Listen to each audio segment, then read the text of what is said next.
Blaydes versus Lewis Virtual Media Day. We'll kick things off now with number 4 ranked UFC heavyweight Derrick Lewis. Derrick, thank you for joining us today.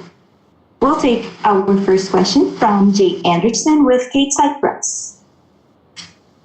Hey, thanks very much. And Derrick, welcome back. Hope you're doing well. All right, thank you. Now, I want to start with something going back a little. Curtis said prior to this fight was booked that the UFC was protecting you. Clearly not well enough because you are going to fight this weekend. But did those comments get under your skin at all, or is that just part of the game at this point to get these fights done? Yeah, I don't know what he was thinking because I already had fought just about everybody in the division. I don't know who said that. I don't blame you on that one. Going into this, a lot has been made about his wrestling. You've shown good takedown defense. You've shown an explosive ability to get back to your feet as well. Do you think this becomes a stand-up battle? How do you see this going down? Hopefully it just be an exciting fight, back and forth. Hopefully it just be one-sided. It's a boring. I want to be more entertaining. For the main event, I want the crowd, the fans, and everyone to be pleased. Just to lay and pray and just be boring, changing the channel, be entertaining. Okay, I think your audio cut out there a little, but I got the gist of it. When you talk about being entertaining, you've got the most knockouts in the UFC heavyweight division, and that's pretty impressive given the names that are up there. Do records like that, do they matter to you? Is that something that you focus on, or is that something you're just going to look at later in your career when all is said and done? I guess I'll look at it later on in my career. Whenever I signed with the UFC, I never signed the contract to suit out, be the knockout king, knockouts, and stuff like that. Signed just to do a job, and that's about it. All right, well, last one for me. I mean, you've won 3 straight going into this. We know Ngannou is likely going to get the next title shot. Where do you see yourself with a win over Curtis Blaydes? I believe I should have the winner out of Ngannou and Stipe fight. Fair enough, man. Looking forward to this weekend. We'll take our next set of questions from Pablo Sandoria with MMA. We still have some. Hi there, can you hear me? Yeah, a little bit. Okay, I want to ask you if you heard what Curtis said. He said that you are very predictable. What are your thoughts about all this stuff? Yeah, I am predictable. Do you think you said that only you have a good punch and maybe a knee, but you're kind of Ngannou, but not that strong? Yeah, it's fine if he think that I'm predictable. I don't care, They all know what I'm gonna do. This will be my 21st fight, 21 fights in the UFC. And my game plan and my games, the way I fight, my style hasn't changed. Guys said the same thing before. And you see that I'm the knockout king, I guess they've been saying. So, we'll just see. I'm predictable. Everybody, okay, he's predictable as well. Okay, I get it. So, do you have will you give a prediction for the fight? Do you think you will knock him out in first or what? What's your prediction? No, my prediction for the fight is to take him down and just win by points and take it to decision. I think I win by unanimous decision. Just wrestling the whole fight. Okay, I get it. And my last thing is, would you like to send a message to your Ecuadorian fans? Who? Ecuadorian fans from Ecuador. My Ecuadorian fans? Yeah, hey, I appreciate all y'all out there in the Ecuadorian. Y'all got a hell of a soccer team out there, man. So keep up the good work. I love y'all colors, too. It's some of my favorite colors to wear. And keep up the good work. Thank y'all, Ecuador. Hey. Thank you very much. Thank you very much, Derrick, and good luck on your fight. Thank you. We'll take our next set of questions from Gabriel Gonzalez with Stateside Press. Hey, Derrick, how you doing, man? Yeah, I'm all right. How you doing? I'm doing good. Thank you for asking. Derrick, when people talk about, Curtis is going to take him down, and then people don't even seem to always have words for the way you get back up. They just say, Derrick just is going to stand up when he feels like it. What's the secret? What can you tell us about it? Because, come on, you've seen it yourself. You know that sometimes it looks like you just power out of there. No, it's all technique, man. It's all in the sauce. If you don't got the sauce, you won't understand. So it's all in the sauce. All right. Last time we spoke about it, you made it clear, MMA, UFC, this is your job. It's not necessarily you're a fan or your passion. That got me thinking, what is Derrick Lewis' dream job? My dream job is, I guess you could say, I don't know. Yes, just sitting back, chilling at the house, taking care of my family. About it. My dream job used to be, whenever I was younger, was being in the NFL. But now it's just, just taking care of my family. I mean, do you get to hang out with a lot of the NFL players or connect with them in Texas and Houston? Yeah, some of them I used to connect with them. Supposed to go out there and train with Brian Cushing pretty soon. He's been wanting to get me to go out there and train with him. How do you think their season is going to go? Who, the Texans? Yeah. What do you mean? You ain't been watching? Nah, I've been focusing on you guys. No, I think we should make it a Super Bowl. All right, good luck, Derrick. Thank you. Thank you. We'll take our next question from Omer Mursavici with S Sport. Hello, Derrick. How are you? I'm good. How you doing? I'm good. Thanks, man. From Turkey. Derrick, some fighters usually try get you down and finish there, but you answer with a knockout all the time. What goes through in your head when they take you down? Whenever they take me down, I'm just thinking like, okay, how much time we got left? What round is it? What I'm going to eat after this fight? Where's the after party at? Hopefully I didn't he didn't scratch me. Oh, my stomach is bubbling right now. Probably just a little gas. So Okay. yeah, I'm ready to get up right now. Okay. When a lot of fighters retire, switch to WWE sometimes, do you want something like this in the future? Say what? They retire and go to WWE. Do you want something like this in the future? Yeah. If they pay me good, I'll go out there and throw a open hand slap to somebody. Yeah. Okay. Thank you, Derrick. Thank you. We'll take our next question from Augusto Niesgay with Somos MMA. Hey, Derrick, how are you? Can you hear me? Oh yeah. You all coked up. Yeah, I can hear you. Okay, awesome. Derrick, the last time we spoke, you have said to me that you would come out balls blazing, and you did. So I want to ask you, what are we going to see in this new version of Derrick Lewis? I believe you'll see a lot of wrestling. I think I'm gonna go ahead and wrestle this guy and show him that I'm one of the baddest blue belts in Texas. So. Okay, so other of my question is, you have said that he's predictable and he's a very good wrestler. So how are you planning to neutralize his wrestling abilities with more wrestling? Oh yeah, it's just more wrestling.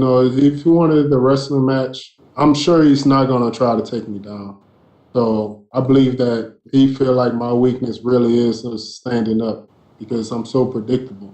So I don't think we even gonna go to the ground. I believe that he's gonna try to outstrike me. My game plan is for me to just try to take him down right off the bat. Awesome. And my last question, Derrick. A few days ago, John Jones posted some pictures of his preparation for the heavyweight division. What do you think about that? What do you think about John Jones at the heavyweight division? Oh, I don't care. If that's what he want to do with his career, his life, or whatever, that's fine. I'm not the gatekeeper, so I don't care what he does. Okay, would you like to face him eventually? It doesn't matter. I don't have nothing against them. So if they UFC come to me with a contract and if it looks good, then yeah, I'll fight him. Other than that, I don't have no animosity against the guy. Okay, awesome, Derrick. Thank you very much and good luck on Saturday. Thank you. We'll take our next questions from Steven Morocco with Fox Media. Hey, Derrick, if Jones goes to heavyweight, how do you think he'll do? I believe Jones will do great at heavyweight. He walks around heavy as already. I think he'll do good. Why? What do you mean, why? Why do you think he'll do good? Because he's been the champion for 205 for many years, So he's proven that it doesn't matter. He walks around heavyweight. So I believe all he had to do is just stay around his weight limit. He'll be pretty good. Speaking of weight, well, what do you expect to weigh in at on Friday? I'm probably going to miss weight. That's what I'm looking for. That's what I'm looking for the most. I'm probably going to be like 10 pounds heavy. So we're just trying to get through this week, really, and try to make weight. But it's a lady in here that she's been walking around in every room, like eating all in my face. She been eating a sandwich, smoothie. So I don't even think I even want to even try to make 65 anymore. It's all her fault. Yeah. Oh, it's all her fault. Okay, all right. Well, I was just basically checking in on your new regimen. I mean, you talked a lot about taking this more seriously and slimming down and getting to your ideal weight where you could be most effective. I guess you've given up on that? Oh, yes. You got to smell his food that she was eating. I don't even want to cut weight anymore. It's delicious. All right. Thanks, Derrick. Thank you. We'll take our next set of questions from Patrick Prokuski with TVP Sport. Hello, Derrick. Can you hear me? Yeah, I can hear you a little bit. Okay, so I'll speak a little bit louder. You just said that you don't care about John Jones at heavyweight. So I'm curious, do you have any name in your mind? If you win on Saturday, do you have somebody you want to call out? I think it's one guy that he's been talking trash for years that I want to fight. So Okay. McGregor, Conor McGregor. He been calling me, like every interview he been calling me out. So I believe I need to fight him next.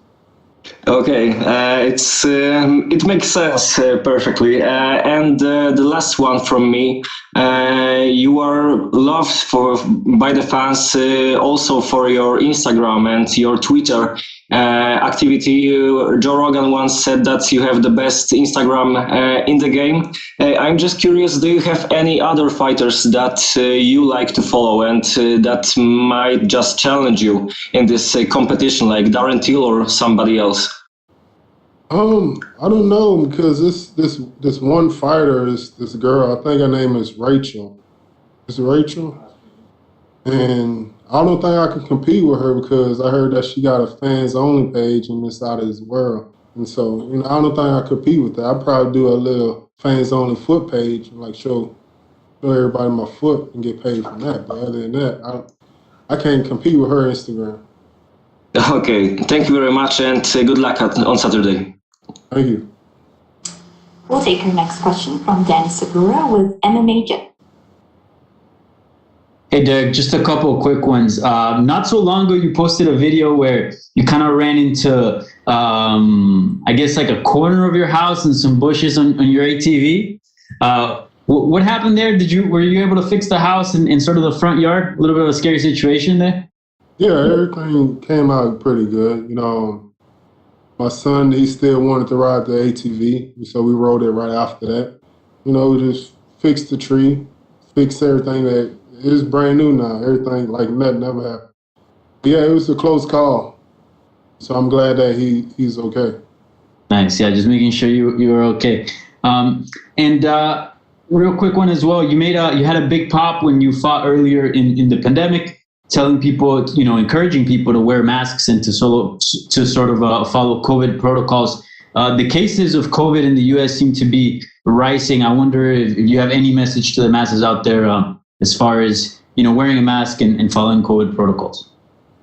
I don't think it's just about wearing a mask. I think it's other stuff out there.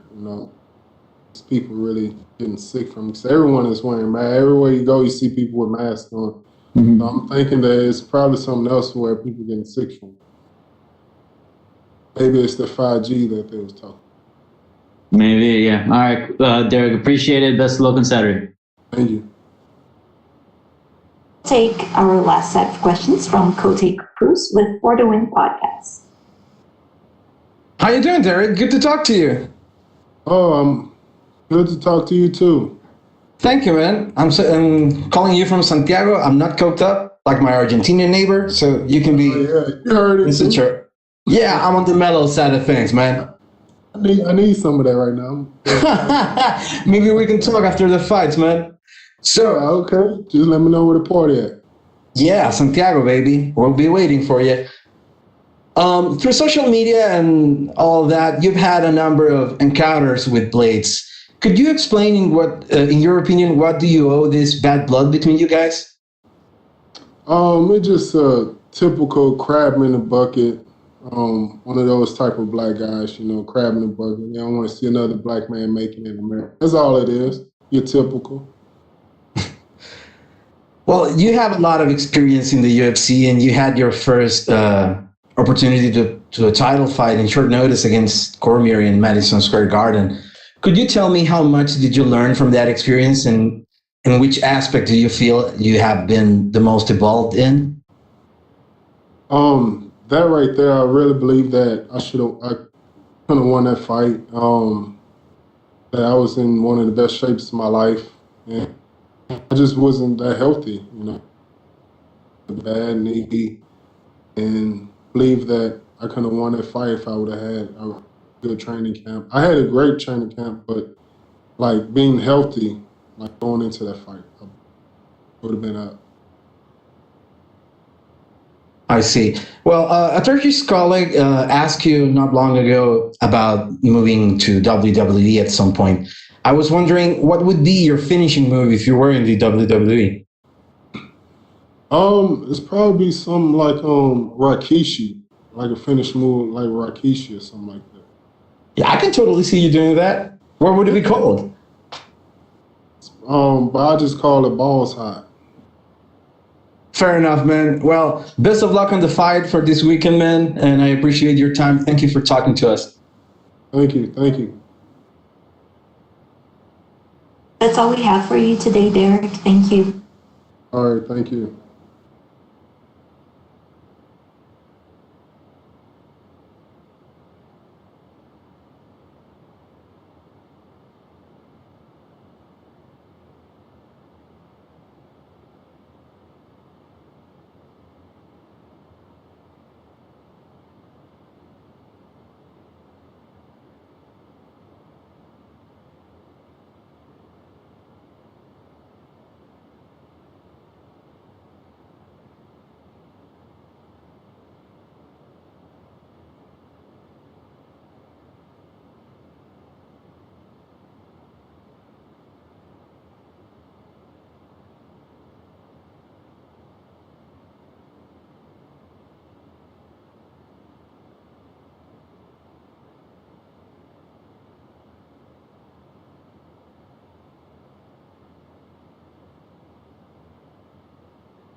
now joined by UFC light heavyweight Devin Clark. We'll take our first question from Gabriel Gonzalez with Capeside Press.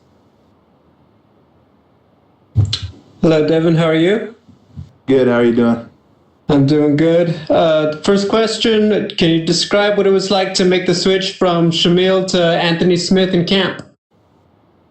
That was at the beginning of camp, so it was a pretty easy switch. We had game planned a little bit for Shamil, but I was actually sitting with John Jones at the time when I got the phone call, and we were just about to watch video, so we just changed who was on the screen and ended up game planning for Anthony in the moment.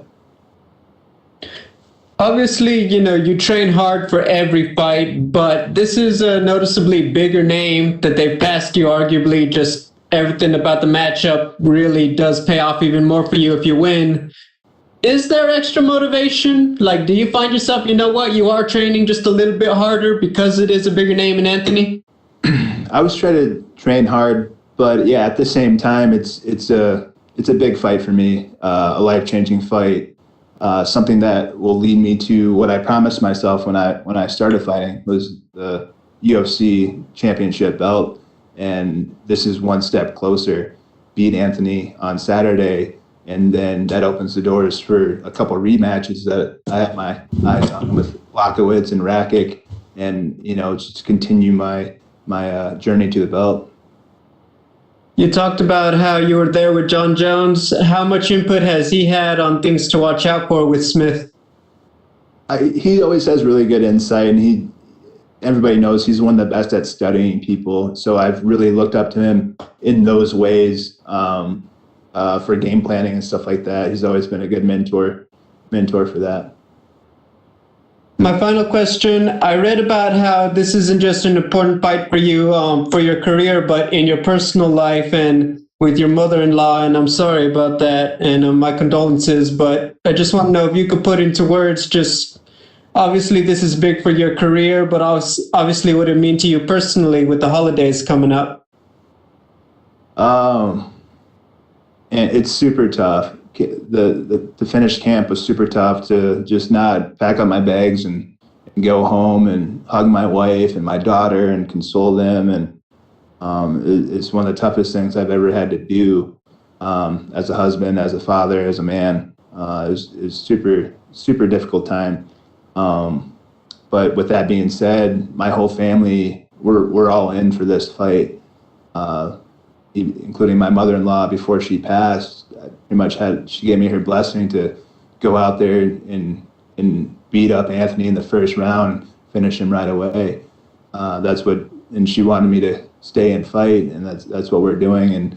And also with my wife's blessing, my wife's been so tough through this whole thing, and for just handling it all on her own is super incredible, and I'm super proud of her. So that just shows, how much my family is in this. We're in this together. So I appreciate that, Devin. Thank you for the time. Thank you. We'll take our next question from Jay Anderson with Capeside Press. Hey, Devin. Welcome back. I kind of want to start with this. 2020 has been a year that a lot of us would like to forget, and obviously you've encountered some recent personal tragedy as well, so my condolences. But career-wise, this has been a really solid year for you now. What is it that has everything clicking for you this year? I believe just training and sticking to the game plan and staying patient. It's really easy when you have some losses and some ups and downs, and everybody's not behind you, even just, being 10 fights in and still being on prelims and stuff like that. It's like the confidence can kind of go up and down, but just staying patient and knowing what I can do and where I can go with my career in this sport, and wanting to be one of the best ever to do it. And I know you mentioned some rematches potentially. Where do you think this win over Smith would put you? Because it does seem to be a lot more open with John having vacated, but then you also have potentially Israel Adesanya stepping into the title shot. Yeah, who knows where it'll lead? I have my eyes on Rakic and Jan Blachowicz. I want those rematches, and I think that's fair. I did really good against them and until I made a couple errors in at those fights. But at the time, I was a much younger fighter and less experienced, and I believe I'm ready especially after this weekend, after I dominate Anthony. I'm ready for those rematches, and whoever else wants it, whoever else wants to fight. If Izzy brings his little skinny butt up to 205, we'll see what happens. I would love to hit him in the face. So, yeah. And how do you think he does? I know it's a little bit of ways, but how do you think he does in that title shot? And do you have any worry that potentially that holds up the weight class? He might do all right, but then at the same time, Jan might knock him out. People always underestimate Jan, and I was guilty of it too when I fought him. I underestimated him for whatever reason. Maybe he just has a kind face. I don't know, but but Jan could easily knock out Izzy, especially if he doesn't take him serious. All right. Well, looking forward to your own return this weekend. Best of luck. Thank you. We'll take our next question from Stephen Morocco with Vox Media. Hey, Devin, how much stock do you place in the rankings when it comes to how your career, when it comes to how it affects your career? It's kind of huge how it affects their career. As obviously, I'm not ranked right now, and I was originally supposed to fight somebody that was, fairly new in the UFC, and I definitely felt like I deserved a better opponent, someone with higher ranked, maybe a top 15. But at the same time, it worked out. Now you got an unranked fighter fighting the number 6 or 7, whatever Anthony is. Doesn't really matter. But so yeah. Do you think that there's anything holding you back as far as what you need to do to sort of break through to that level where you are getting name opponents, ranked opponents, headlining cards? Nothing's really holding me back. Just I'm being patient. I'm learning.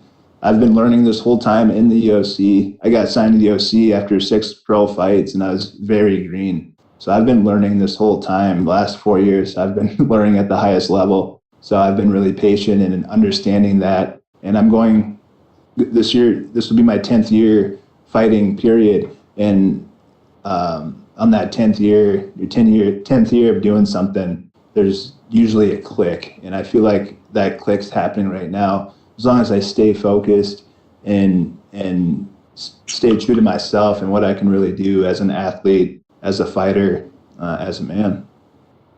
Have you given yourself any long-term timeline as to how long you have in this sport to accomplish your goals? There's not really any timeline for me. I've always been athletic. I started wrestling when I was 7 years old, and wrestlers apparently can last quite a while in this sport. You look at Cormier and a few other guys, Romero, I believe, too. They're 40 or in their 40s and still fighting or Cormier was fighting, not anymore. But he's fighting at the top levels in the sport. So who knows how that will go, how I'll age, how my career will go. So I'll play that by ear. Do you feel like you could fight into your 40s?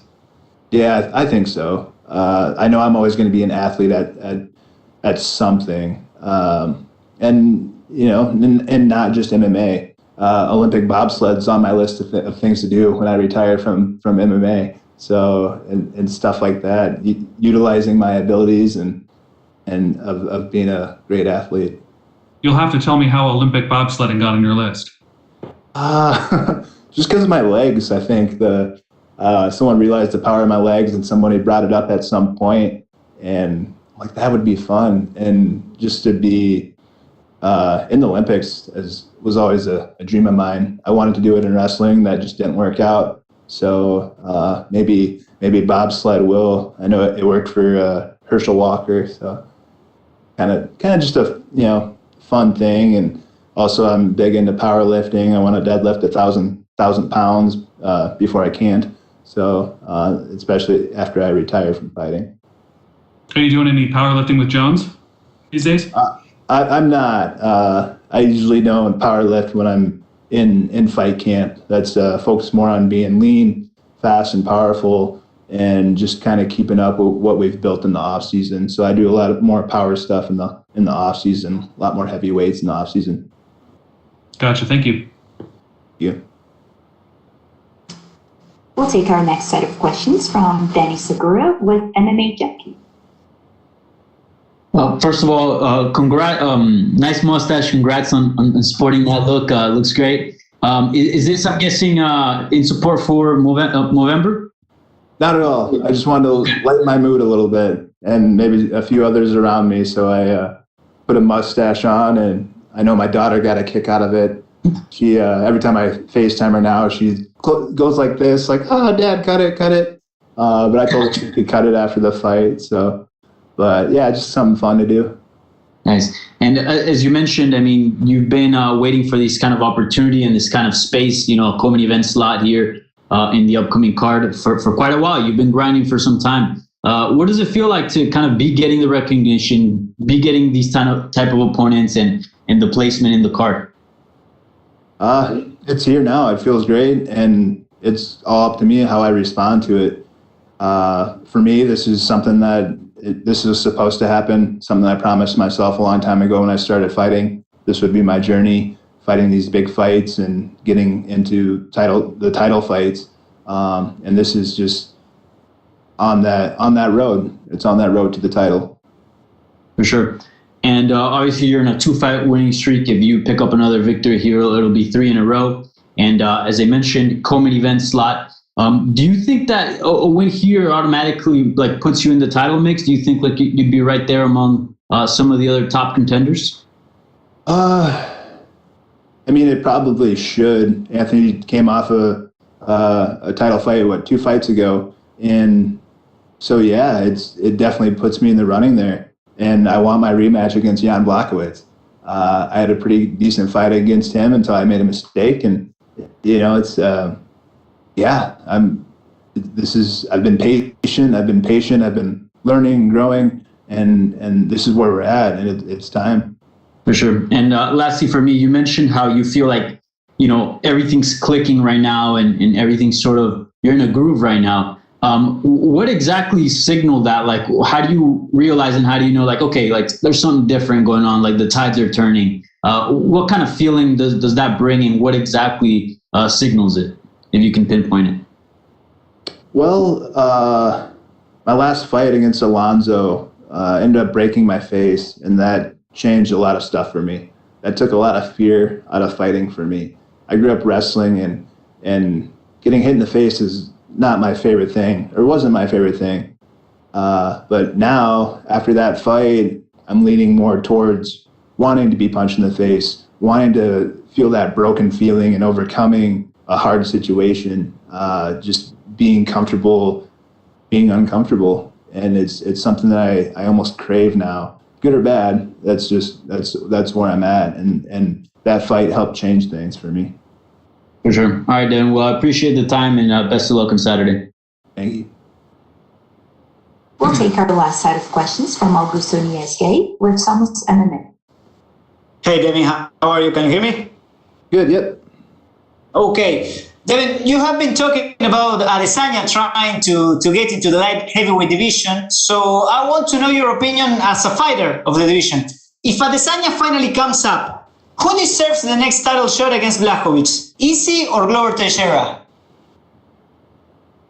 I think Glover deserves it 100%.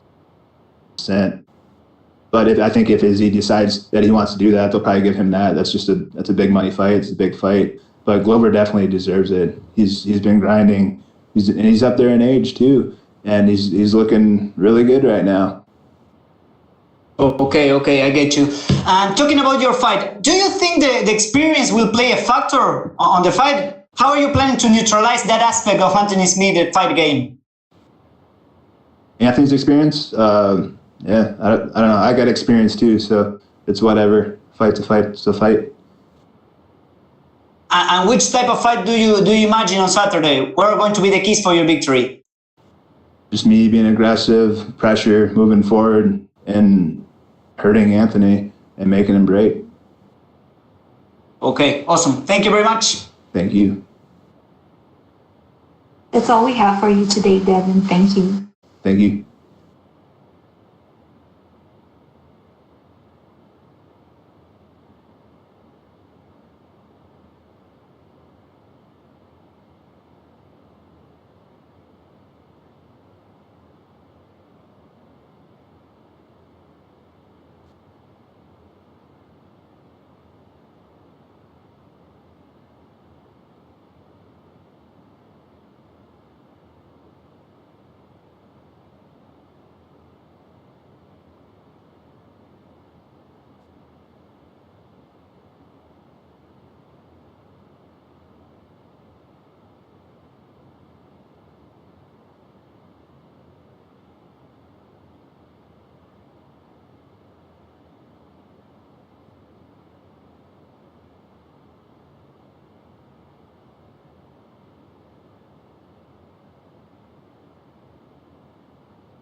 We are now joined by UFC flyweight Rachael Ostovich. We'll take our first question from Jay Anderson with K-Side Press. Thanks very much. And Rachel, welcome back. I'm going to start with a light one.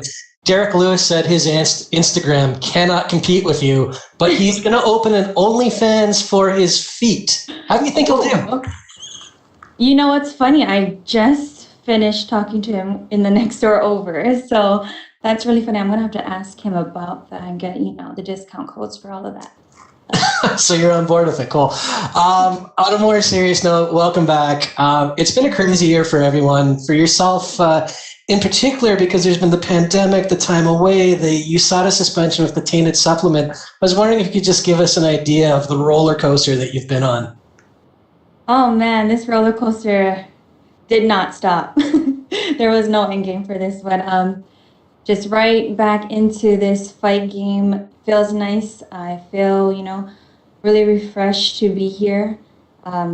Just getting here, there was, a bunch of, with my last fights and all those obstacles I had to go through and jump through. I'm glad it's all over and I'm back here and ready to do the thing. Do the damn thing. The USADA process in particular, we've seen different sanctions for different fighters regarding Osterine and contaminated supplements. Josh Barnett went all the way to the point of taking it to arbitration and getting off of a warning. How happy were you with how everything played out in the end? How everything played out, I guess I couldn't have, asked for a better, conclusion. Happy that it's over. I feel like that whole situation in itself was, I don't even know how it happened, to be honest. And I think that's just the thing with USADA. Their technology is so good, I guess, that they can trace things back to years and years and years ago, things you consumed unknowingly, there's so much. I think this is a problem for, the nutrition companies that aren't regulated. I think there needs to bring more awareness out to other fighters and even the general public. I feel like a lot of people are misinformed on USADA and their, especially our sports nutrition industry, I guess, supplement industry. Well, the good news is you're back. I wanted to ask, though, what has training camp been like for you during the pandemic in terms of, or in comparison to just a normal camp? With these COVID times, I feel that there's lots of changes. Just being here at Fight Week, there has been tons of changes. And it's definitely something that, I have to get used to, that everyone's getting used to. This is the new reality of 2020. Training-wise, gyms were closed in Hawaii. It was very different. No one was training. I'm blessed to have a family gym where we own our gym and we were able to have access to the gym to train. And, that was a blessing in itself. I think the only thing that was hard was finding training partners. I'm already limited to female training partners in Hawaii because I do live on an island. So even with COVID, it made things a little even harder. I'm grateful to have such a great support system with my ohana, my family. My brother, he is also a professional fighter. My sister, she helped train. She was also a wrestler. So, we're all, it really is a family. I wouldn't be here without. Well, I'm glad to hear you've got the support. Last one for me then. Just give us your thoughts on this matchup. It does seem as if both you and Gina have your backs to the wall a little bit, and that sometimes makes for extra motivation and a little more explosiveness. Exactly. I know that she needs this win just as much as I do. But, I'm going in there and I'm coming for that win. And, this is serious. This could be my last fight. So I'm looking at it in that terms.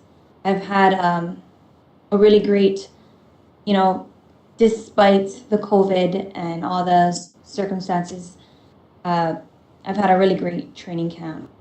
So I'm feeling really good going into this fight. And all right. Well, thanks very much. Looking forward to it this Saturday. We'll take our next set of questions from Stephen Morocco with Vox Media. Rachel, when you say last fight, do you mean last fight period or last fight in the UFC? I'm thinking maybe even the last fight in the UFC. You just never know. I see people get cut for way less.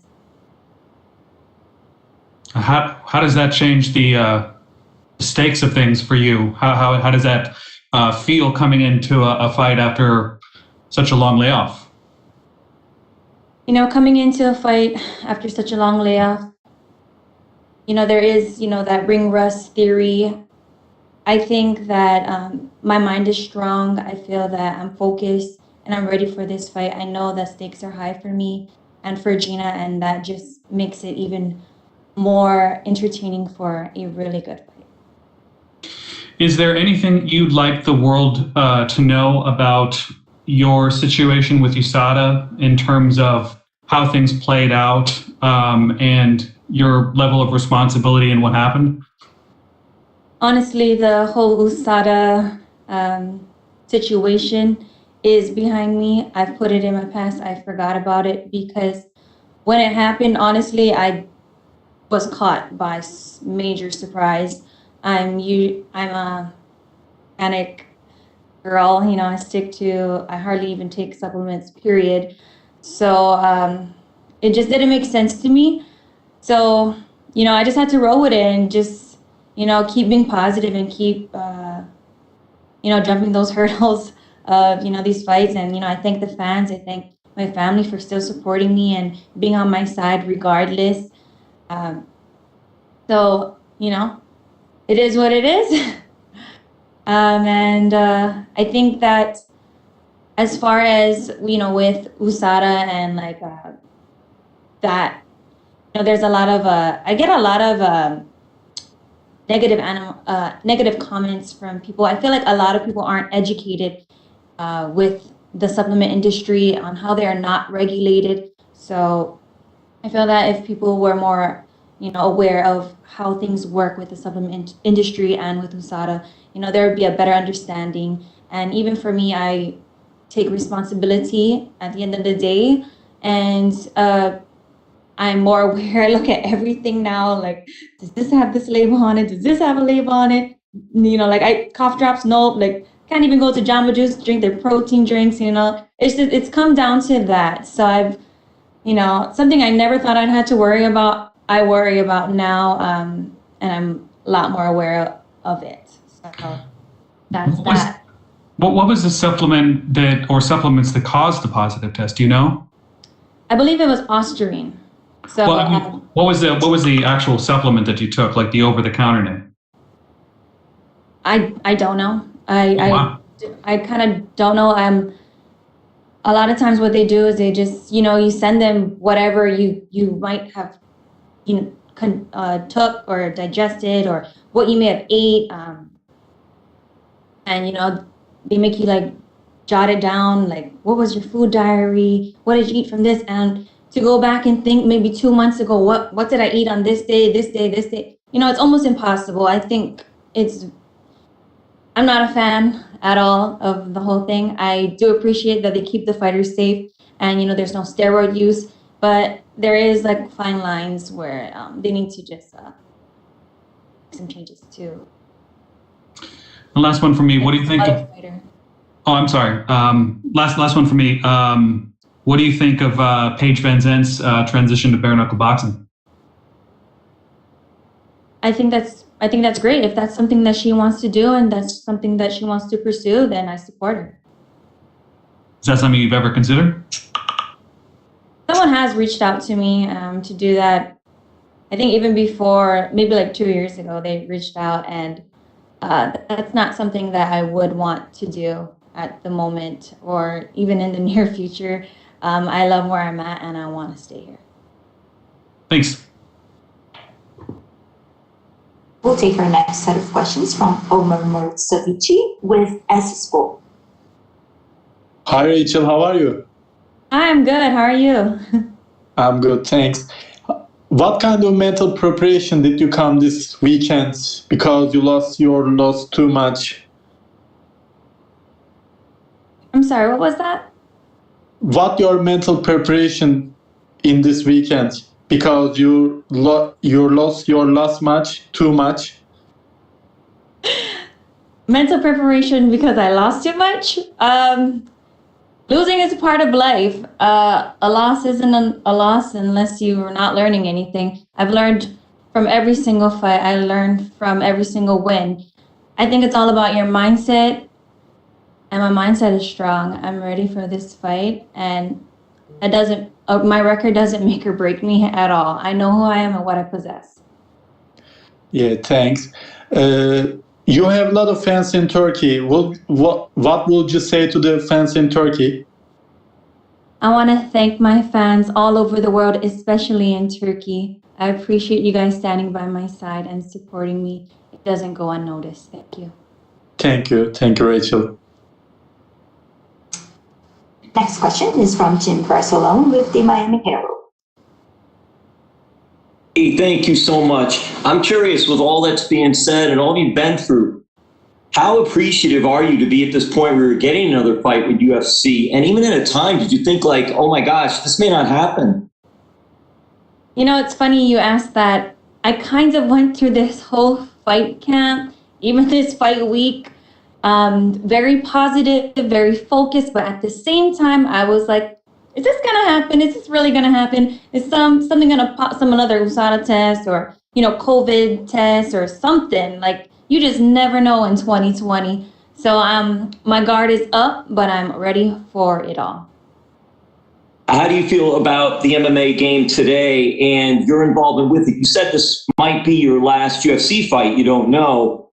Is the plan moving forward to stay in MMA at wherever? The plan is to stay in MMA. in the UFC. I'm not saying that this is my last fight. I just think that, another loss, 3 in a row, that won't be good. I know how that looks. I've seen people get cut for way less. That's how I look at things. MMA is definitely, I've been doing it for 10 years. That's what I love to do. If they decide me to keep me, even after a loss, which is not gonna happen, I'll be grateful too. And it's kind of like you just have to block out the haters and, hey, I'm doing what I love to do on the best show in the world. So it is what it is. And lastly, for me, the training process for this fight, especially because of what you know now more about diet and supplements and all these things that you had to go through, who knew and all, did it change your training too, or did you more or less just keep the training the same way as you were training? There was changes with COVID. There was changes in my diet and nutrition. I basically didn't take any supplements, very minimal. I didn't want to chance really anything. Even with my eating, I mostly prepared all my food just in case. Very, very strict on what I consume. Thank you so much. All the best. Thank you so much. That's all the time we have for you today, Rachel. Thank you. Mahalo.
We're now joined by number 6 ranked UFC light heavyweight Anthony Smith, and we'll take our first set of questions from Gabriel Gonzalez with Capeside Press.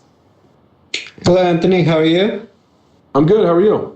I'm doing good. So you made headlines after the last one. You felt a little undersized at 205 pounds. This fight is obviously at 205. Can you just talk about the decision to take this fight and at this weight?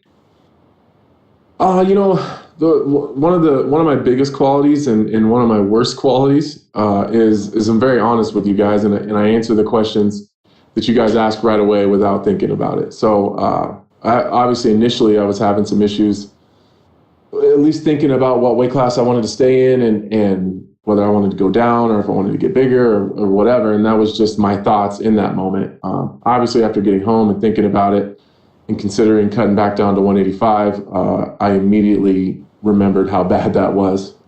So I just decided to get stronger and try to put on a little bit more weight. I was able to put on a little bit, but putting on good, healthy, lean weight is really, really hard, and it's a slow process. So I'm much stronger and a little bit bigger, not a bunch, but I definitely added some strength. So that's why I'm still here at 205. How does that help with the mental aspect? Because I'm assuming coming off of back-to-back losses, it'd be easy to get a little discouraged. So how much has knowing you've gone back to the gym, put in that work for your physical stature, helped out with just the, I guess, mental aspect of getting ready for another fight and to snap this skid? You know, I kind of reworked everything. It's not just about the strength and the size. It's a lot about my mental work that I don't think a few years ago, I did a better job of managing a lot of the mental side of the game. But I think as everything took off and I got so busy, I think that was one of the things that kind of got thrown to the side, and I didn't manage it or organize my mental stuff, my mental capacity or my mental game very well. So I think I just kind of got caught in a bad storm, you know. I did a lot of things this training camp differently. And maybe to the average person, it wouldn't seem that much different. But, you know, you guys didn't see me working the analyst desk this entire training camp. If you're a listener to my radio show, I only did 1 hour once a week on my radio show. I cut way back on my show. I didn't do any episodes of my podcast with Laura Senko. You know, I just took a lot of things off my plate. And fortunately, I have a lot of people that support me, that help pick up the slack on that and pick up the pieces that I'm not doing. So I think that was some of it, and that gave me more time to talk to my therapist and manage my thoughts and really just brain drain. You know what I mean? You get so much stuff going on in your head. You know, I'm a father of 3. I'm married. You know, you got all the duties and responsibilities that come along with that, on top of training camp and again all those other things that I had on my plate, the analyst stuff, my podcast, and the radio show. I just needed to manage that and organize it better, and I think I did a really good job of doing that this training camp. My final question, you've obviously been one of the big faces in UFC for Factory X, your team. I just wanted to know, what's it like seeing Brandon Royval's rise this year? And he goes from unknown to now he's one of the top flyweights, and he's your teammate over there. Yeah, it's been really cool to watch Brandon, but it's been cool to watch a lot of those guys. You know, Jonathan Martinez, Yusuf Zalal, obviously Brandon, Chris Gutierrez. I mean, the list goes on. Like, there's a lot of those guys. And to be honest with you, one of the funnest things to watch is all those guys are very similar in size. So watching all those guys train together and just go after each other, it's one of the coolest things in the world. It's just all these super high level, you know, smaller guys just getting after it. And then to see the camaraderie that everyone has afterwards, you know, it's really cool, man. The culture we have at Factory X is one of a kind. So, you know, I was heartbroken for Brandon, but at the same time, I've been there before. You know, you have those tough injuries, and this is one of those things where it just happens. But I have no doubt that he'll bounce back. Hey, thank you, Anthony. Good luck. Thank you very much. We'll take our next question from Dane Martin with MMA Fighting. Hey, Anthony. Coming into this... Hey, you hold on a second. Well, you don't know how to answer text messages anymore? I texted you back. Did you not respond? No, you didn't respond. I'm going to check my text message. I'm assuming a screenshot after this is over. How you been? I'm good, man. I'm good. Obviously, you're never a guy to make excuses. You've never been a guy to make excuses, but you've had such a crazy year when you really think about this, from the home invasion thing to the pandemic kind of starting and stopping your fights, and then going through everything you went through. Like, can you kind of wrap your head around what this year has been for you? Because it has been kind of insane. Yeah, it's been really tough, man. And like, you know how it is. We talk a lot. Like, I'm never going to make an excuse, even when it's handed to me. It hasn't been the easiest year I've ever been through. That's for sure. And you know, some of it's my fault. Maybe if I was, I don't know, maybe if I was more of a man, I'd have the balls to maybe pull out of some of those fights and know that maybe that some of those weren't the best situations that I should have been fighting in. But I just don't have it in me, you know. I just don't have it in me to say that I can't do something. So, you know, even going into the Glover fight right after the home invasion, during the whole pandemic thing, my family's in shambles or whatever. Like, maybe maybe it would have been maybe it would have been the more manly thing to do, to just say, hey, listen, like I'm having some serious issues at home. I can't do this right now. But that means I would actually have to say it out loud, that I can't do it. And I just don't, like, I'm not built like that. My brain is just not wired like that. So it's been tough, man. But, you know, unfortunately, this year's been tough for the entire world. And you know, my struggles are very, very first world problems. You know, my family's safe. My bills are paid. Everybody's taken care of. I don't worry about a whole lot of things in life. So I don't want to pretend like my year has been any worse than the rest of the world, and specifically the country. It's been really tough for everyone. So I think everyone else and myself just hope that 2021 brings some better stuff. That's for sure. With that being said, you know this from being an analyst, and you know this from doing your own show, how reactionary this sport is. When you win a big one, when you knock out Shogun, you're the greatest light heavyweight in the world, man. You know, Anthony Smith is on his way to the title. You lose one fight, suddenly you're a bum, you're no good. Like, how do you deal with it? Because I think people forget, like in the Glover fight, obviously you're winning early, and credit to him for surviving and coming back. And obviously I know the Rakic fight didn't go your way, but again, you went to a decision. You know, it wasn't, it didn't go your way, but that's just part of the sport. But does it bug you the kind of, the kind of reactionary way this sport goes, where you lose two fights and suddenly you're washed up, or you're not the guy you were? You know, does it disappoint you? That's the reaction you get sometimes. You know, I used to worry about that stuff, I think, more when I was younger. But honestly, now I expect it now. So I think it's easier to deal with when you expect it. But it is disappointing sometimes to see how fickle people are. And you know, it's some of the media too at the same time, where it's, you know, they'll big you up 1 second. Oh, excuse me. And then the next they're tearing you down. So fortunately for me, I've had pretty good experiences compared to a lot of people with the media.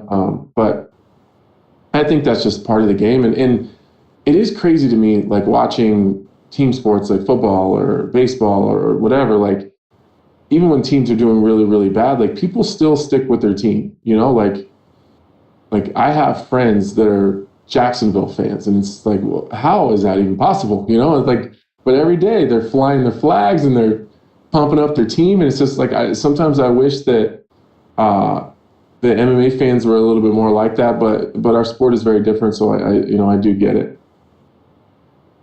I'm a Bengals fan, so trust me, I understand that mentality. You know exactly what I'm talking about. Last one for me. When you look at Devin, Devin is, comes from a wrestling background, obviously very tough guy, but obviously he hasn't, he has faced good competition, but he hasn't been able to kind of get over that hump, obviously fighting guys like Jan Blachowicz, and there's no shame whatsoever in losing to those kind of guys. But do you feel like that once again will be, your biggest advantage? You have won those big fights. You know what it's like. You know what it's like to be in those trenches and win those fights. Do you feel like that is an advantage for you, in this fight? Yeah, I do. I think my biggest advantage is knowing Devin's game. The problem with me for everyone else is I'm unpredictable. You never know what I'm going to do. Sometimes I'm going out to the grapple. Sometimes I want to strike. And to be 100% honest with you, it just depends on how I feel when I wake up that day. And I just go with the flow. Devin's very predictable. We all know what he has to do. As much respect as I have for him, and as cool as I think the story of him and his dad, father and son, corner and fighter, I think that's one of the coolest things in the world, especially coming from a guy who didn't have a dad growing up. I really think that's cool. I don't think there's a world that exists where Devin stands with me for 15 minutes and survives. It just, this is not reality. He's a phenomenal grappler. He's a phenomenal wrestler. The problem with him being so good there and not so good everywhere else is we know exactly what he needs to do to win. Alexander Rakic is a little different. I wasn't expecting Alexander Rakic to have his game plan to hold me down for 15 minutes, not posture, not punch, not pass, and ride out the decision. I wasn't expecting that. I don't think I would have that issue with Devin Clark. Thanks, Anthony. Expect a text. Thanks, man. We'll take our next questions from Stephen Rocco with Fox Media. Hey, Anthony. What's up, man? How you doing? Good. It sounds like, listening to you talk about paring your schedule down and sort of focus more on fight-related stuff as opposed to non-fight-related stuff. It's been kind of hard for you to say, like, I can't do everything. Like, do you think a part of this has sort of been like recognizing your limitations this year? Yeah, I think that's a lot of it, man. I spend 2 1-hour sessions a week with my therapist. Just, I guess, over the last, I don't know, really since I fought Alexander Rakic, just figuring out, kind of like you said, like I can't do it all. I can't do it all, and I can't have it all in my cake too. I just can't, like. And we really talk about keeping the main thing. Like, I love fighting and I love being a fighter and I love everything that comes with it. But sometimes some of the stuff that comes with that is it's the media side of it. It's the analyst gigs, which I love. I love being an analyst. I love coming to the events. I love talking to the guys. I love talking about them. I love bigging them up and maybe shedding a light on something that maybe fans wouldn't typically see and maybe drawing fans to that specific person. I love my radio show. I love all that stuff. But the thing that gave me all those opportunities to do that is fighting. And if I'm pulling away too much from fighting and I'm taking away from the main thing and I can't do that. That's what got me here. So I think just really managing that stuff and to be honest, I'm not too proud to say that I have so much stuff going on in my head that sometimes my head is spinning and I don't know which direction to go. And that's not just fight related. That's just in life in general. The world is a crazy place right now, especially. So, she's really helped me a lot. Just really slowing myself down a little bit. And like you said, kind of just realizing what my limitations are. So what gets you back to your current schedule on the UFC commentary desk? You're good at it and the opportunities are there. Do you have to get a win to sort of go back to the way things were, or is this sort of the new normal? No. I mean, I'm still getting, I got plenty of offers to work the desk, during this camp. I just with my obligations to my family and to my own training camp, I just wasn't able to accept those offers. I already have, two for sure. I already have 2 analyst gigs coming up after this fight. So I'm right back on the desk. I think that just during training camp, I just need to delegate that time. Just needs to be for myself. It's really tough. There's been training camps where I've worked, 3 or 4 gigs during one training camp, and it's just a lot. It's just super busy, and then it takes away from the little bit of home time I do have. So it's not just analyst stuff. I do so much stuff, man. Like I'm like taking trips with my family. I'm riding my Razor. I'm going to the dunes. I'm going to South Dakota. I'm riding in Texas. I'm all over the place, and I just had to dial all that stuff back and just realize, like, the things that afford me the ability to do that and live the lifestyle I live is fighting. So I need to focus as much on fighting as I was focusing on the rewards of fighting. And honestly, it's been really comfortable. It's been a lot of fun, like really not having anything to worry about during camp except just being in camp. I saw you giving a message of support to Shogun Rua. What did you think of that fight? And do you agree with Dana's assessment that he should move on? Even before I fought Shogun, he was someone that I looked up to and an idol. I love the way he fights. I love the way that he approaches the game. He's crazy respectful, and it's crazy just being in a room with that guy. Like, he just has this weird aura about him that it's just, I don't know how to explain it, but whether I fought him or not, I want to see Shogun. As long as it's not against me, I want to see Shogun win every single fight that he's ever in. So, excuse me. It's hard to watch him lose. It was hard to watch him lose like that too. He said he had a really bad injury that affected him. I'm not sure. I will say, like I don't ever like to like put that bad juju on people and say, you know, it's definitely his decision and where he feels like he's at as far as retirement. Like him and his team need to do that. But I will say that I don't want to watch Shogun lose anymore, and I definitely don't want to watch him lose like that. Gotcha. Thanks, Anthony. Hey, thanks, man. Take care. We'll take our next question from Patrick Perkowski with TVP Sport. Hi, Anthony. Can you hear me? Yep, I got you. Okay. You just said that you have, with this career at the panel desk as an expert, and after these 2 losses, I just wonder what drives you to still compete. Do you maybe have some kind of feelings that it's a make or break, this fight with Devin Clark, or you still want you are still thriving as a competitor? I'm still chasing a world title, man. That's always been my goal. The second that I don't care about winning a world title is exactly when I'll retire. You know, I think I just got off track a little bit. You know, I think that I just didn't manage stuff correctly, and it is what it is. That's how this game goes, and I'm not going to sit and feel sorry for myself. I'm going to get back on the horse and do it again. But that's what's driving me. If that was the only part of your question, that's it. I want to be a world champion. That's it for that one day. Even if I was to drop off the face of the earth the next, for that one day, I would be the best in the world, and that's all I want. Okay, and the fighters sometimes say that you either win or you learn, right? And I'm curious, what have you learned from these last 2 fights? I learned a lot. You know, I like to credit myself on being the guy that learns from any situation, but from the last one, I need to be more intentional for sure.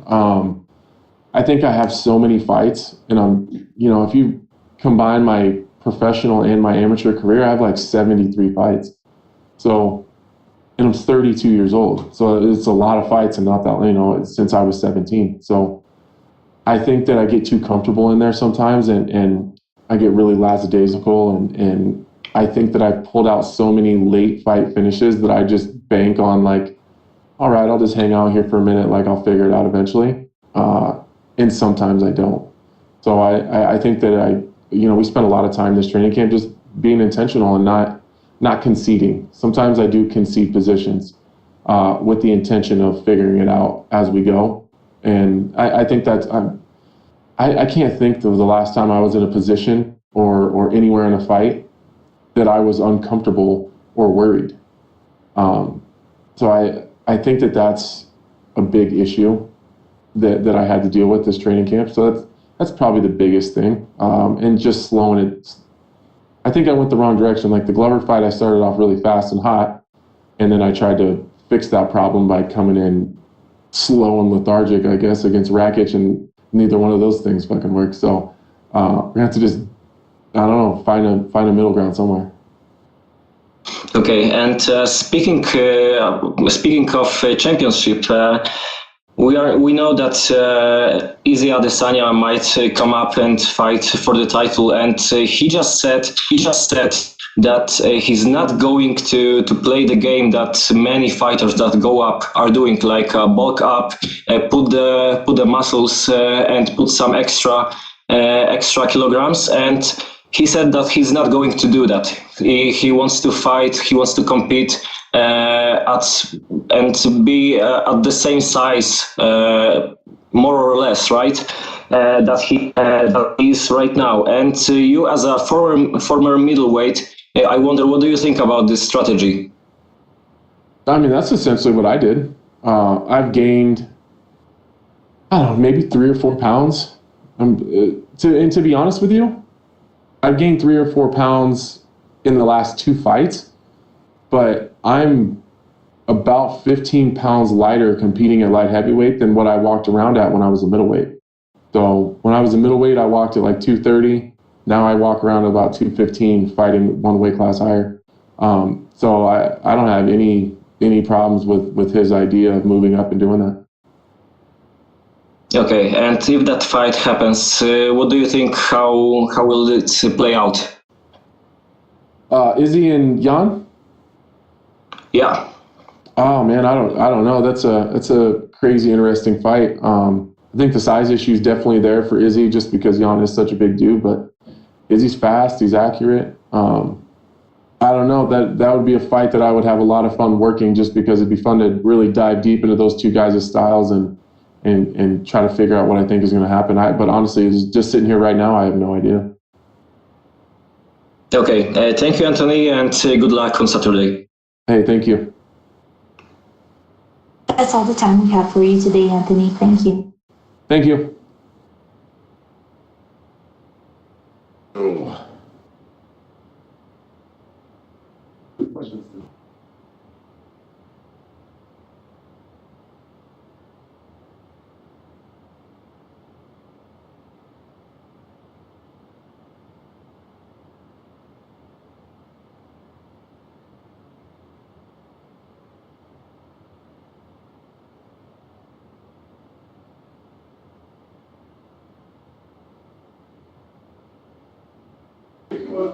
Thank you, man. Can I put this here? Yeah. I, for some reason, thought we were going outside. I think right now, so I'm bundle up. How are you guys? Do I just fade into the background because I'm all black? That's okay. I'll take it.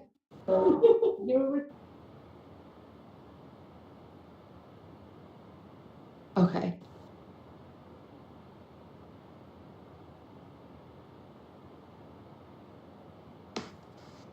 We're now joined by UFC flyweight Gina Mazany. We'll take our first question from Jake Anderson with Gateside Press. Hey, Gina, welcome back. First of all, I'd like you to just give us your thoughts going into this fight. We spoke to Rachael earlier. She said her back is against the wall. She says this could be her last UFC fight if she loses. How do you feel going into it? And do you think that's going to have any impact on how things play out in the octagon? It's actually really funny you say that because I felt that my last fight my last fight. But this one, I genuinely, this is me in a new weight class, coming down from 135. I genuinely feel like this isn't even close to the end. I really feel like this is just the new beginning. I moved gyms, I moved states, I moved coaches. I'm training with, in my opinion, with one of the best coaches in the world, James Krause. And I just feel like there's nothing but up from here. But I think it's also, I feel extremely prepared for this fight. But yeah, I feel great going into this fight. What's the transition down to flyweight been like, and how are you feeling coming into fight week here? I'm hungry. I'm just kidding. It's been quite a transition in the sense of I just really had to clean up my diet. I was on, I'll call it a strict diet for the past 10 weeks. And just was on a heavy training schedule. When I came there, James Krause put me on a pretty crazy schedule that I don't think a lot of people could handle. There were some days where I'd be training 4 times a day. I'd have 4 sessions a day. I'd have at least 5. My training schedule is so heavy. So it's, yeah, I'm sorry. I kind of spaced on the question. No worries. It was about how you felt at flyweight. Don't feel bad. Derrick Lewis said he's hungry too. Yeah, yeah. I feel great at flyweight. It's cool because the dieting was obviously sucks because I love food. Who doesn't love food? But I felt like as I've gotten smaller, I just feel faster and I feel like I'm throwing a lot quicker and I still feel strong. From when I first got there and I was weighing around 150 pounds, I'm now doing better against the people I was grappling with near before I left. So, and I'm 15-20 pounds smaller. So it's so far so good. I feel like the flyweight division will be my home, and I intend on doing well, and I intend on staying here and see.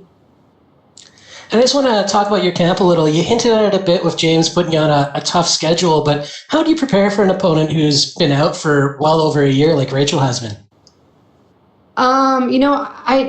This is something, I change a lot of things in this camp because obviously what I was doing before wasn't working. So how I prepare for someone like that is I have to focus on myself. I have to just be ready for anything. I know she's a good wrestler and she's tough and she's durable. So I focus on myself. I'm pretty tough and I'm pretty durable. I feel like my wrestling's really improved. I feel like my striking's through the roof. And I just focus on myself. And if I go out there and I perform on Saturday like I believe I will, then I think it'll be my night. All right, and last one for me. A few years ago, I think, or maybe a year ago, we spoke to you, and you mentioned using meditation as part of your preparation. Is that something you still do? Yeah, actually. Also, the big thing is when I was at 35, I could if you can't sleep, you get up and eat a couple snacks and stuff. But now I have to go to bed on an empty growly tummy, which is fine. And so but it's actually I've gotten used to it, and then I'll before I go to bed, I'll meditate in the evening, and it helps me go to sleep. So that's been pretty amazing. But I used to meditate a ton during the day, but honestly, I'm so busy training and taking care and helping with my family and stuff. So I don't have that much time for it. But in the evenings, I still meditate. Yeah, for sure. Cool stuff. Well, looking forward to the payoff this weekend. Thank you so much. I am as well. Appreciate it. We'll take our next question from Jim Versalone with the Miami Herald. Thank you. I'm curious because you mentioned you made a lot of changes. I guess you didn't like the direction, obviously, the career was going, wins and losses. How did you come about deciding on a coach and what to do and go through that process of just, okay, this is where I want to be. He's the person or she's the person I want to be the one training me. So with this what initially happened was my fiance Tim Elliott got a fight to fight Ryan Benoit, and it was like a 3 weeks notice fight. The first thing that Tim always did, because he started his career with James Krause, and he started he got in the UFC with James Krause, and every time we get a fight, we always forward it to James. We're like, hey, what do you think about this? And James loved the fight. He absolutely loved the fight and said that he wanted to help him out and coach him or whatever. And so we packed up our car and we drove down to Missouri with our dog and all of our stuff. And we get there and Tim put on a hardcore, he packed as much as he could in 2 weeks. And I just saw what James did for him and just the way he coached and the way he got him through tough situations in the fight. It was a no-brainer for me to make that transition to make him my head coach. And with that, we had to move to Missouri, which, the weather isn't the best there. But it was worth it. Like, if we can start winning some fights, then it's well worth it. But just how he is as a coach, I feel like he covers all angles of it. Like, when I first came to James. And anyway, so when James, after my last fight, James mentioned to Tim, he's like, hey, I just need Gina, just give it to Gina for 2 months. Like, let's see what we can do. And James kind of took all the thinking process out for me. He was just like, hey, here's your schedule. This is what you're doing. This is your nutritionist. Just do it and we're going to be successful. And he's like, and if you're not confident in yourself, just put all your confidence in me. And so I did that. And I think it's going to pay off. I feel more confident than ever. I feel like I always come and fight week kind of confident, but I'm also kind of nervous on the back. And you're always going to be nervous. You're getting in a fist fight in a cage, for goodness sakes. But yeah, he put all the questions out. He put all the guessing game.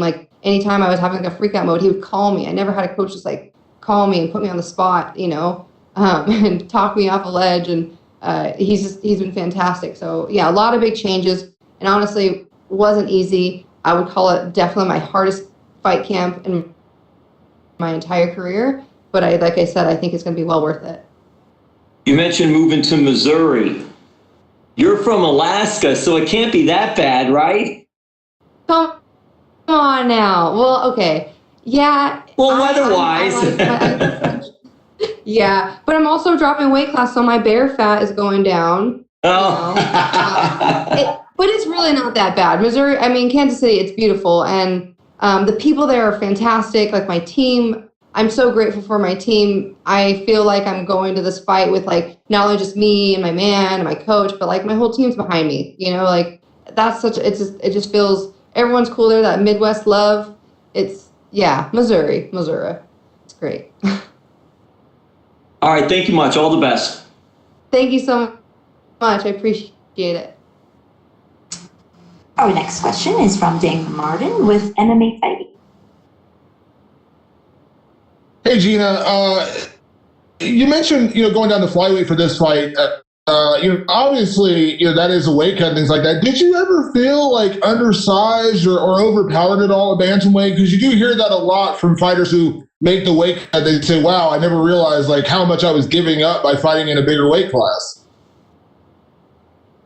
Yeah, and I really think I'm going to find out a lot more on Saturday. But yeah, honestly, a lot of times the girls that are fighting at 135 walk around like 160, sometimes 170 pounds.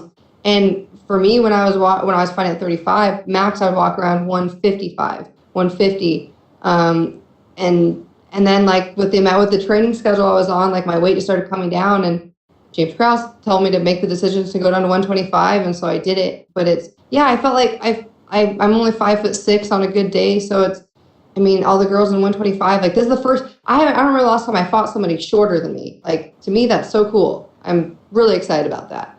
But yeah, I think making the sacrifice and dieting and stuff is just going to be worth it, to be able to perform at just like the best I could possibly do. Once you get in the UFC, there's really not a lot of, room to grow in terms of expectations. Because once you're in the UFC, you're in the biggest league in the world, and you win a fight, and it's an amazing one. You lose a fight, and people are kind of down on you. But do you kind of have to remind yourself sometimes that you literally are kind of growing up in the UFC? Like you came to the UFC with only 4 fights, and like now you have more fights in the UFC than you actually had before you even got here. Isn't that crazy? I never thought about that like that. Yeah, but the thing is, it's like, man, I took a pretty rough road coming to the UFC. Like my first fight was against Sarah McMahon, the number 7, a silver Olympic medal wrestler. Like that's crazy. And not to mention I had to cut about 27 pounds in 16 days. But I really believed in myself, and I'm just so grateful that I'm in the situation that I'm in, where I'm continuously growing.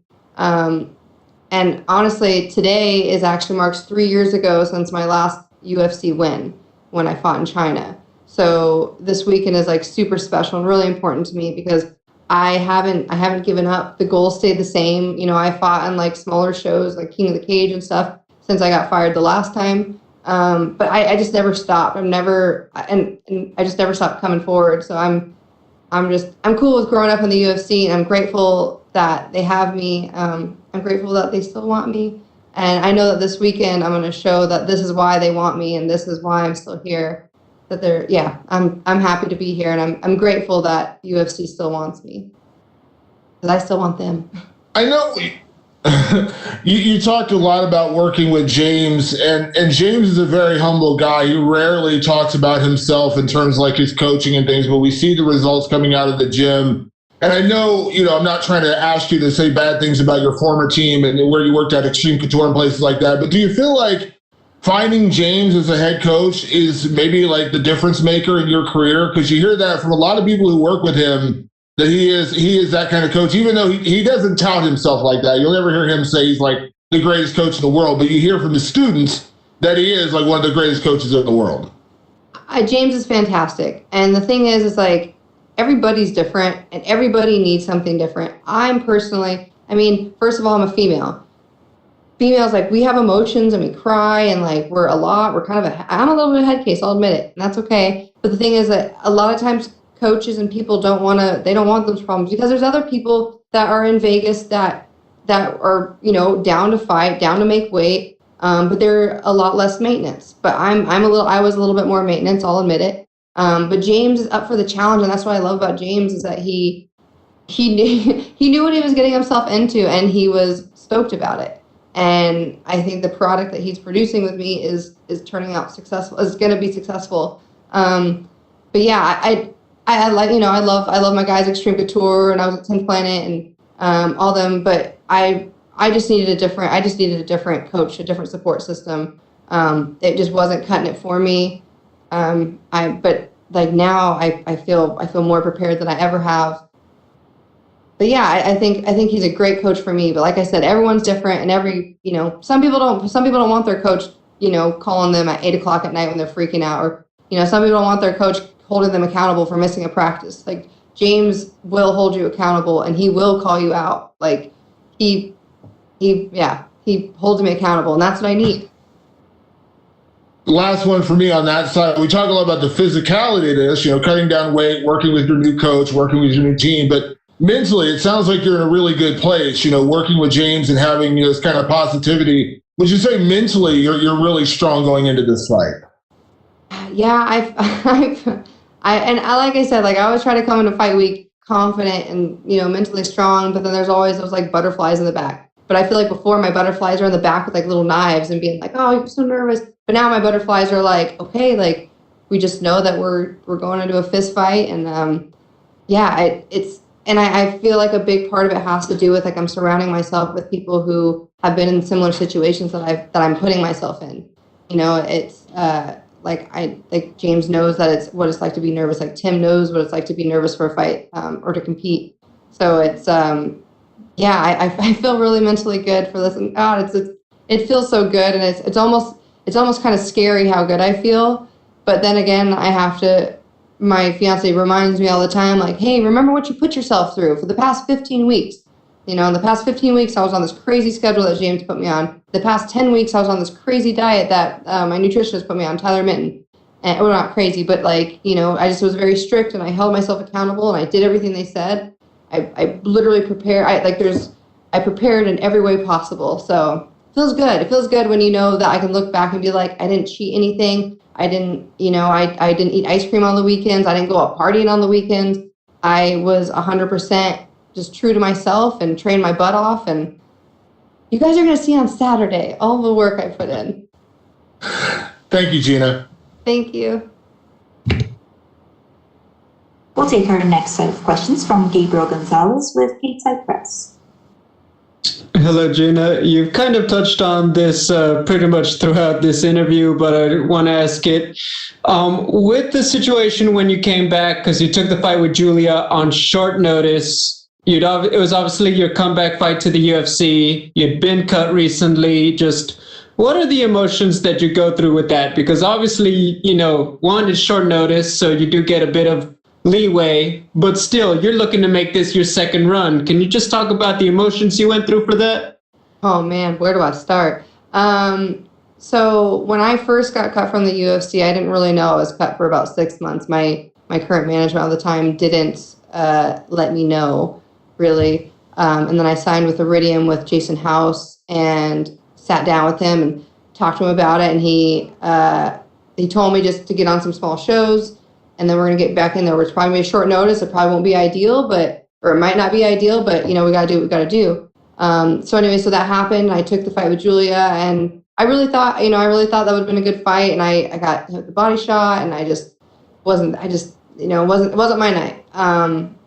So the emotions going into all that, it's just very up and down. But one thing Tim always reminds me is that the goal stays the same. The goal stays the same, and I haven't trained for the past 12 years to not be successful in this.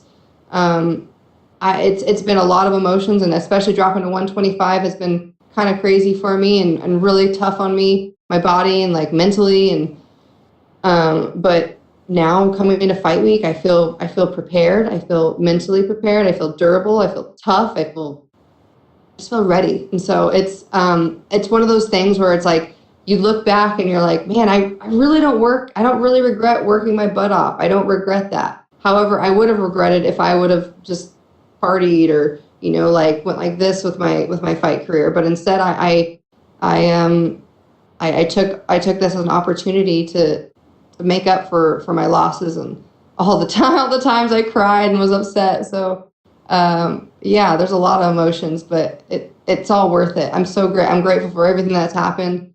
It's all leading me to here. So, and currently I'm undefeated at 125. So that's That's a very important thing to note. Were you confident that they would give you another fight with the full camp? Because it is typical that they do, but it's not guaranteed, obviously. Were you ever worried that, like, I couldn't deliver on the shot they gave me to come back? That might be it. You know, I'm gonna have to give a big shout out to my my manager, Jason House, with Iridium. He does all that for me. He takes the mind workout for me, and also James. Him and James are homies, so it works out. But yeah, you know, I've always been like, oh, I'm prepared for short notice fight, this and that. But I'm super grateful to have a full camp. So yeah, I mean, in a way, I would be kind of nervous, but I knew, like, I was like, oh, I'm always gonna be ready. I'm always gonna be training, so I'll just be ready for anything. But yeah, to have this much notice is awesome, and I think I'm gonna look. It's gonna look like I had a 15-week fight camp when I come out there on Saturday. You guys will see. Final question. You know that it's going to be on television. You know this interview goes out to all the outlets. So how did you pick out to go 50-50 with the violet for fight week instead of another color? Oh, this is my dark side. No, I don't know. I want to switch it up. I'm in a new weight class. New Gina Bear. Like, got to keep a little of that pink flair because, you know, it's me. But yeah, I just something new, something different. Like, new weight class, new walkout song, new fight. You know, like, I'm changing it all. New coach, new state. Like, I'm changing it up. Looks great. Good luck. Thank you. That's all the time we have for you today, Gina. Thank you. Thank you, guys.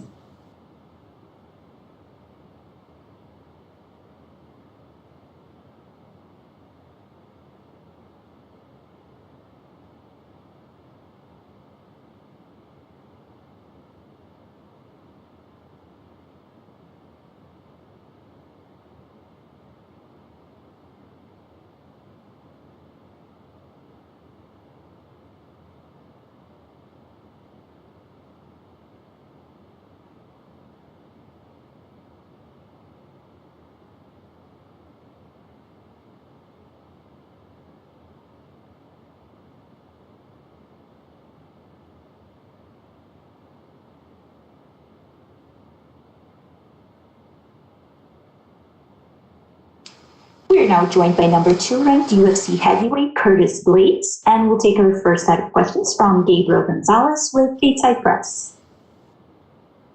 Hey, Curtis, it feels like this matchup is one that's been floating around for a while. Is there any extra motivation or excitement for you now that you're finally going to get in there and put your hands on Derrick?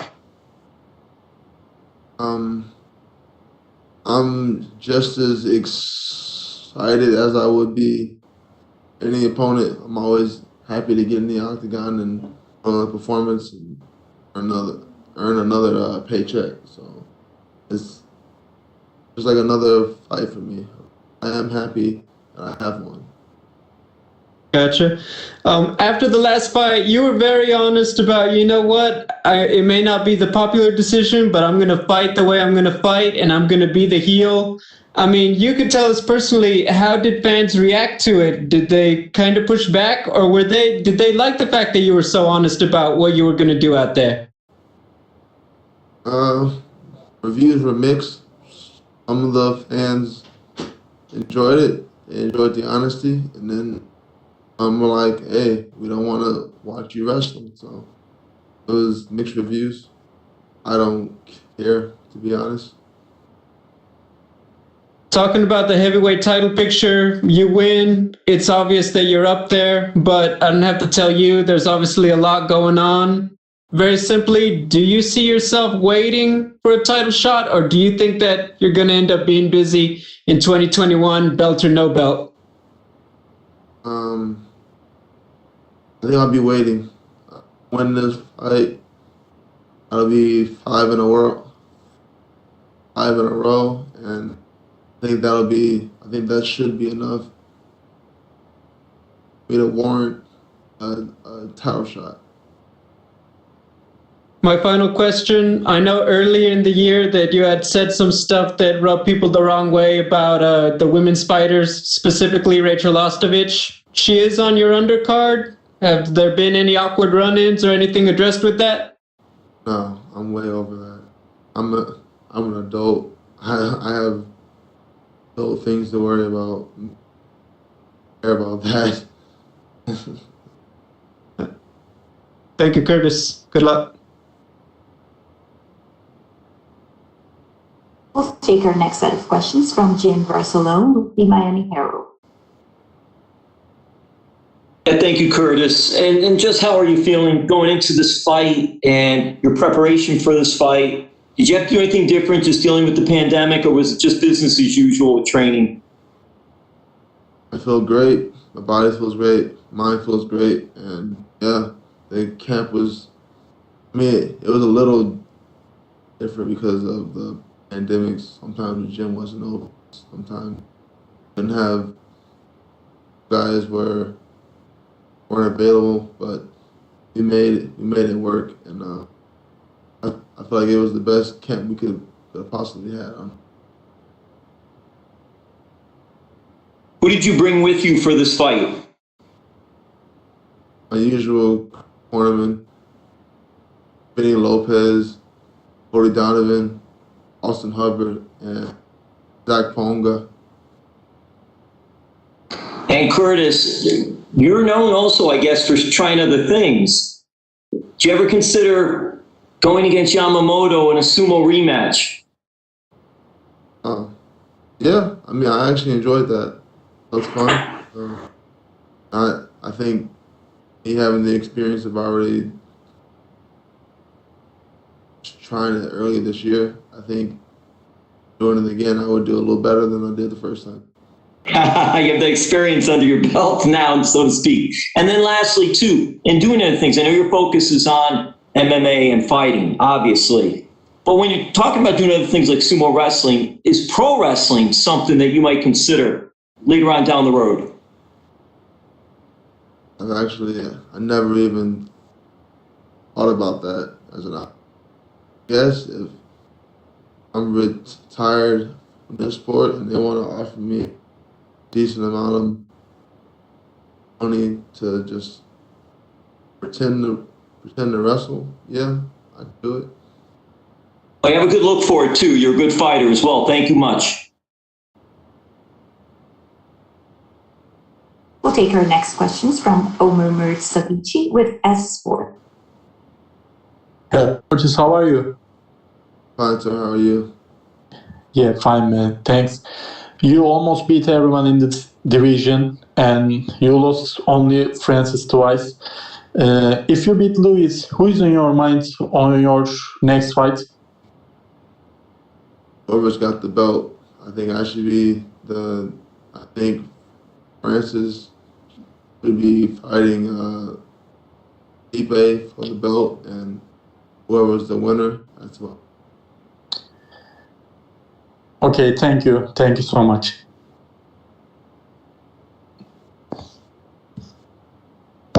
We'll take our next questions from Pablo Santamaria with Multi MMA Ecuador. Hi, Curtis. Can you hear me? Yes, sir.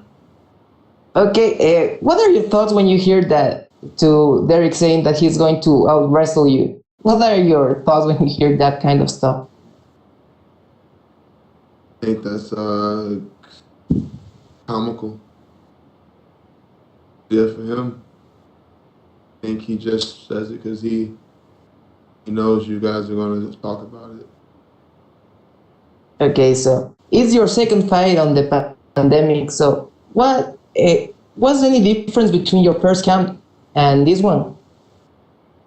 We have a better understanding of how to work around the new protocols at the gyms, and our communication as a team between the coaches and my sparring partner.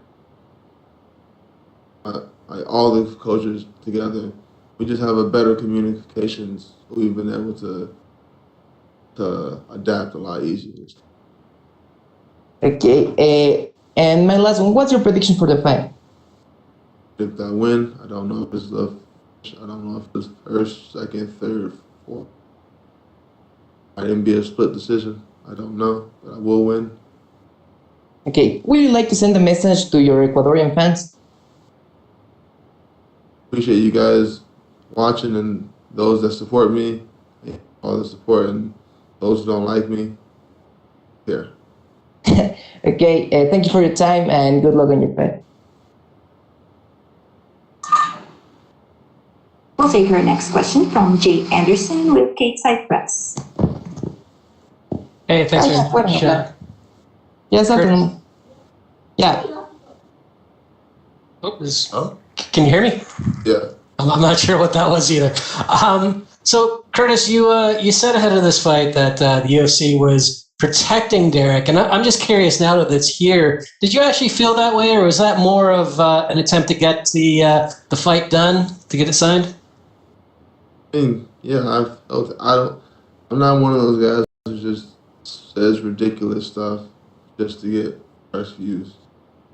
I said it, I meant it, didn't mean it. Gave him Blaydes. I don't think very highly of Blaydes. Gave him Latifi. I don't think very highly of Latifi. Give him a lot of guys who I don't think very highly of. Yes, they've been protecting him. Fair enough. And, I know you said this should get you the title fight and you would sit if necessary.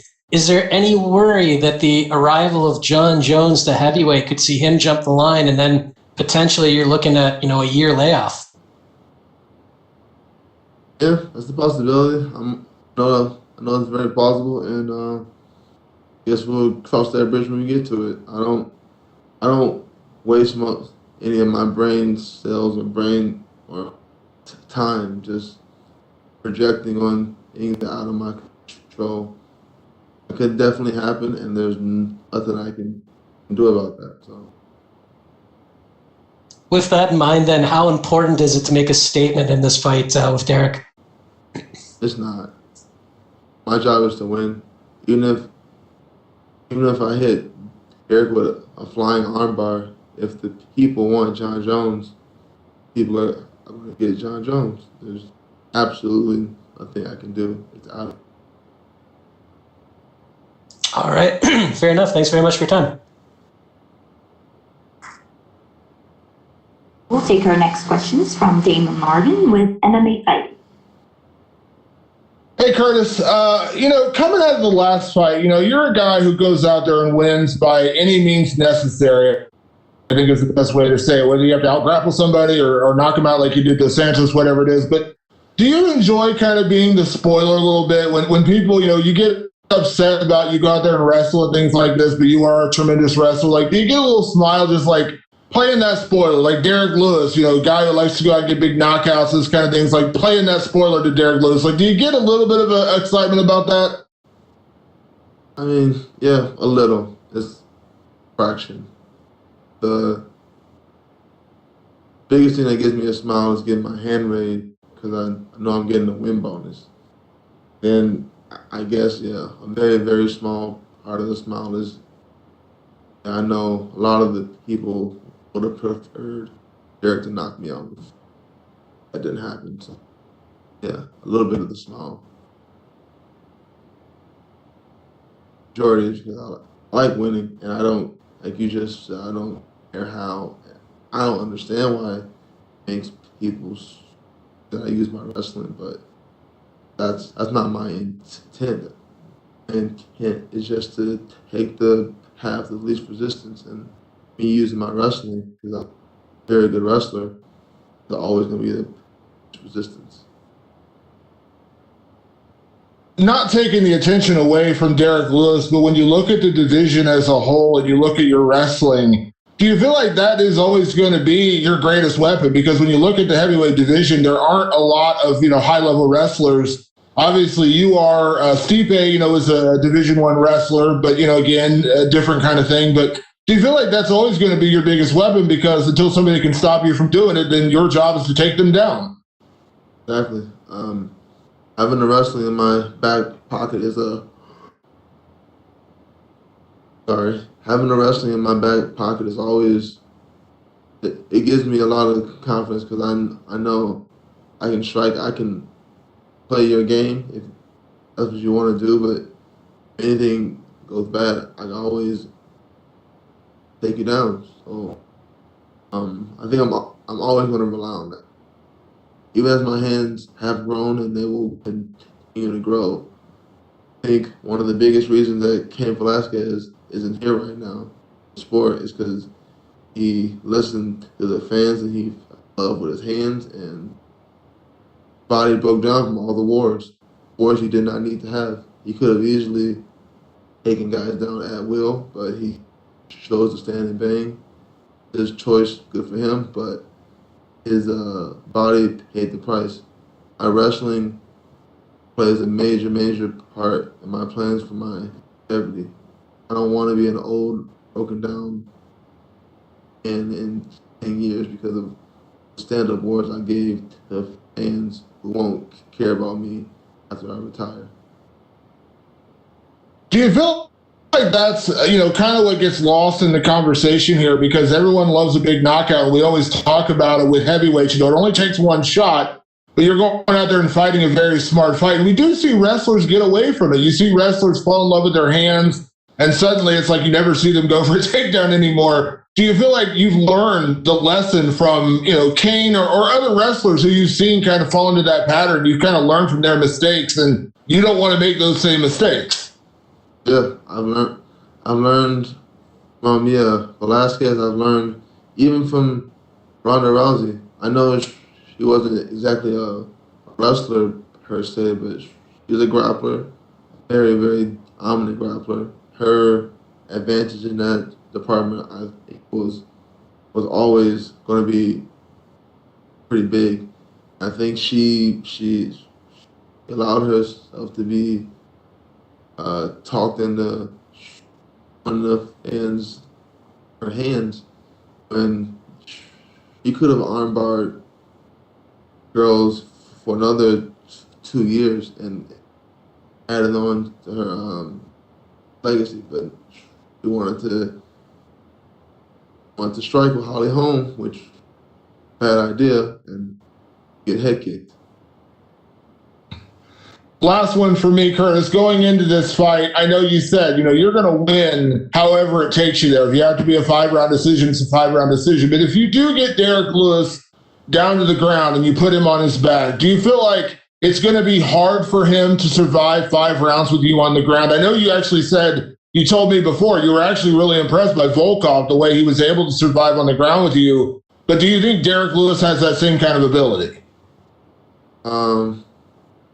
Yeah, he's very tough. He's hard to put away. But then again, a lot of heavyweights aren't able to put up the pace and the output that I put up. That's why, again, I was impressed by him. That was the first time that's ever happened. Someone's been able to match me and contain ground and pound. Then the more I watched that, the more I realized part of his containment of my ground and pound, his unique height and length. Like he had really long torso. He was able to use that to hold me in his guard. I don't think anyone else on the roster has that ability. So yes, I would be very, very surprised if Derrick was able to stand my ground and pound. Thank you, Curtis. That's all the time we have for you today, Curtis. Thank you.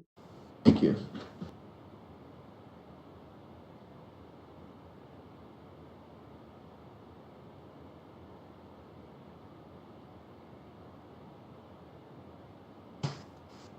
This concludes the UFC Fight Night Blaydes vs. Lewis Virtual Media Day. We'd like to thank everyone for joining today's event. UFC Fight Night Blaydes vs. Lewis takes place this Saturday, November 28th from UFC Apex in Las Vegas. The main card will be available on ESPN2 and simulcast on ESPN Plus in English and Spanish starting at 10 p.m. Eastern. The prelims will kick off exclusively on ESPN Plus starting at 7 p.m. Eastern. Recordings of today's interviews will be made available to media through email soon. Thank you, and you may